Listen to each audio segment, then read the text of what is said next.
اسلام کو ڈیفائن کیا ہے کہ کلو من الطیبات، پاکیزہ کھاؤ اور عمل بھی پاکیزہ کرو. تو جو اصل بات میں یہ محرم ہی کے حوالے سے یہ آیت کا میں نے انتخاب کیا تھا کہ جب آپ پاکیزہ کام کریں گے اور پاکیزہ کھائیں گے تو اس سے آپ لوگوں کو اچھے لگیں گے اور لوگوں کا دل چاہے گا کہ آپ جیسے بن جائیں. سمجھ میں آ رہی بات؟ ایک مثال دیتا ہوں. دیکھو کوئی بھنگی ہو جو بیچارہ ہر وقت گندگی میں رہتا ہو, اسے آپ سمجھائیں کہ یار اچھی زندگی گزارو, صاف ستھرے ہو جاؤ. آپ نے کسی دن اس کو نہلا دیا, بہترین کپڑے ڈیٹول سے نہلایا, سروس کروائی, کیونکہ ظاہر ہے وہ اتنے دنوں سے ایک کام کر رہا ہے تو وہ سروس کے بغیر دھلے گا نہیں. سروس کروائی آپ نے اس کی, خوب نہلا دھلا کے اس پہ اسپرے چھڑک دیا آپ نے, اور 3 دن تک کنٹینیو یہی کام کیا, تو آپ مجھے بتاؤ اس کو برا فیل ہوگا یا اچھا فیل ہوگا؟ کہے گا یار بڑا مزہ آیا. اس کے دل میں اپنے کام سے نفرت پیدا ہونا شروع ہو جائے گی. تو اچھی چیز میں, اچھی طہارت میں, پاکی میں اللہ نے اٹریکشن رکھی ہے. جیسے صاف ستھرا آدمی اچھا لگتا ہے یا گندا اچھا لگتا ہے؟ صاف ستھرا اچھا لگتا ہے. تو صاف ستھرے اعمال والا بھی انسان کو اچھا لگتا ہے. تو اللہ تعالیٰ نے اسلام کو جو ڈیفائن کیا 2 لفظوں میں, اچھا کھاؤ اور عمل اچھا کرو. کیا مطلب؟ ایسا کام کرو کہ غیر مسلم تمہاری طرف مائل ہوں کہ یار یہ بڑے اچھے ہیں. تو کوئی ایسی رسم اسلام میں جس کو دیکھ کر وحشت ہوتی ہو, اس کا مطلب ہے وہ اسلام, بولو بھائی, نہیں ہے. کوئی بھی آپ ایسا عمل کر رہے ہیں, لیبل اسلام کا لگا رہے ہیں, مگر اسے دیکھ کر غیر مسلم کو گھنٹوں گھنٹوں سمجھانا پڑتا ہے یہ کیوں ہو رہا ہے, اس کا مطلب ہے کہ یہ اسلام, بولو نا بھائی, نہیں ہے. تو آپ مجھے بتاؤ محرم میں جو کچھ ہو رہا ہے, کیا یہ غیر مسلم کو اسلام کی طرف مائل کرے گا؟ یہ عمل ہے بھائی. یعنی کوئی غیر مسلم اسے دیکھ کے مسلمان ہوگا کہ یار ماشاءاللہ بڑا زبردست اسلام ہے. افسوس ہمیں اس پر ہے کہ دیکھو جن کا مسلک ہے, جن کا فقہ ہے, وہ جو کچھ کر رہے ہیں انہیں کرنے دو. اپنے بارے میں یہ فیصلہ کرو کہ ہم سنی ہیں یا شیعہ ہیں. فرقے شروع سے چلے آ رہے ہیں نا, شیعہ اور سنی, ختم کرنا تو ممکن نہیں ہے. تو حضرت عیسیٰ علیہ السلام جب نازل ہوں گے تو تلوار کی زور سے تمام فرقوں کو ختم کر دیں گے. تو جو کام عیسیٰ علیہ السلام کا ہے وہ خود کرنے کی کوشش نہ کرو, جو حضرت مہدی کا کام ہے وہ خود کرنے کی کوشش نہ کرو. ہم کسی فرقے کو ختم نہیں کر سکتے, لیکن ہم اپنے آپ کو ڈیفائن کر سکتے ہیں. ہم یہ بتا سکتے ہیں کہ ہماری رائے میں صحیح کیا ہے. تو میرے بھائی, نبی صلی اللہ علیہ وسلم نے فرمایا 73 فرقوں میں سے ایک جنتی ہے.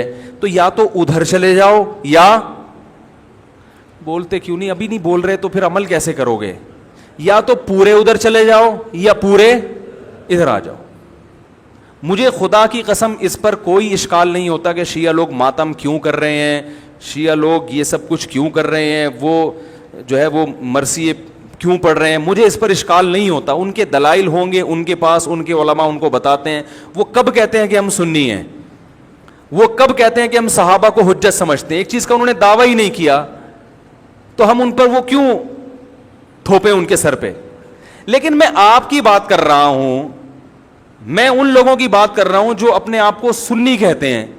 تو بھائی پھر سنی ہو تو جو اہل سنت والجماعت کے جو چاروں مکاتب فکر ہیں, حنفی, مالکی, شافعی, حنبلی, اہل سنت کے ہیں نا, ان کی کتابوں میں کہیں بھی اس طرح کی کوئی چیز, بولو بھائی, نہیں ہے. ماتم کرنا اہل سنت کے ہاں جائز نہیں ہے.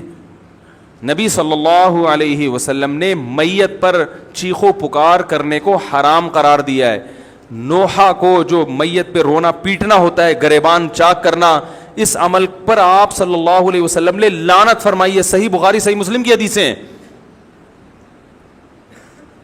حضرت جعفر طیار رضی اللہ تعالی عنہ نبی کے سگے چچا زاد بھائی میدان جنگ میں شہید ہوئے. 4 بیویاں بیوہ ہوئی ہیں, چھوٹے چھوٹے بچے یتیم ہو گئے.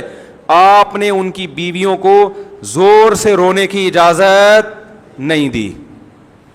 اتنا غضبناک ہوئے جب وہ باز نہیں آئے, آپ نے فرمایا ان کے منہ پہ خاک پھینک دو. حالانکہ بیوہ ہوئی ہیں, قابل ترس ہیں, لیکن چیخ کے رونے کی اجازت حالانکہ وہ تو اہل بیت میں سے تھے. حضرت جعفر طیار ظلمن شہید ہوئے تھے.